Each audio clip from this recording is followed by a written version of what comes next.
Mysuru July 17 ಆಷಾಢ ಶುಕ್ರವಾರದ ಅಂಗವಾಗಿ ಚಾಮುಂಡಿ ಬೆಟ್ಟದಲ್ಲಿ ಸಚಿವರಾದ ಡಾಕ್ಟರ್ ಯತೀಂದ್ರ ಸಿದ್ದರಾಮಯ್ಯ ಅವರಿಂದ ಸೌಲಭ್ಯಗಳ ಪರಿವೀಕ್ಷಣೆ. ಆಷಾಢ ಶುಕ್ರವಾರದ ಅಂಗವಾಗಿ ಶ್ರೀ ಚಾಮುಂಡೇಶ್ವರಿ ಅಮ್ಮನವರ ವಿಶೇಷ ಪೂಜೆಗೆ ಹೆಚ್ಚಿನ ಸಂಖ್ಯೆಯಲ್ಲಿ ಆಗಮಿಸುವ ಭಕ್ತಾದಿಗಳಿಗೆ ಅನುಕೂಲಕರ ವಾತಾವರಣ ಕಲ್ಪಿಸುವ ಉದ್ದೇಶದಿಂದ ಚಾಮುಂಡಿ ಬೆಟ್ಟದಲ್ಲಿ ಮಾಡಲಾಗಿರುವ ವಿವಿಧ ವ್ಯವಸ್ಥೆಗಳನ್ನು ಸಚಿವರಾದ ಡಾಕ್ಟರ್ ಯತೀಂದ್ರ ಸಿದ್ದರಾಮಯ್ಯ ಅವರು ಇಂದು ಸ್ಥಳಕ್ಕೆ ಭೇಟಿ ನೀಡಿ ಪರಿವೀಕ್ಷಿಸಿದರು.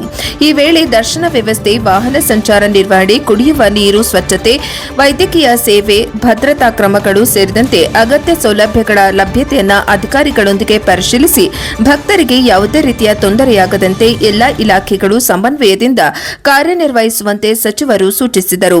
ಆಷಾಢ ಶುಕ್ರವಾರದಂದು ನಿರೀಕ್ಷಿತ ಭಕ್ತ ಸಂದಣಿಯನ್ನು ಸಮರ್ಥವಾಗಿ ನಿರ್ವಹಿಸಲು ಅಗತ್ಯ ಮುನ್ನೆಚ್ಚರಿಕಾ ಕ್ರಮಗಳನ್ನು ಕೈಗೊಂಡು ಪ್ರತಿಯೊಂದು ವ್ಯವಸ್ಥೆಯು ಪರಿಣಾಮಕಾರಿಯಾಗಿ ಕಾರ್ಯನಿರ್ವಹಿಸುವಂತೆ ಸಂಬಂಧಿತ ಅಧಿಕಾರಿಗಳಿಗೆ ನಿರ್ದೇಶನ ನೀಡಿದರು.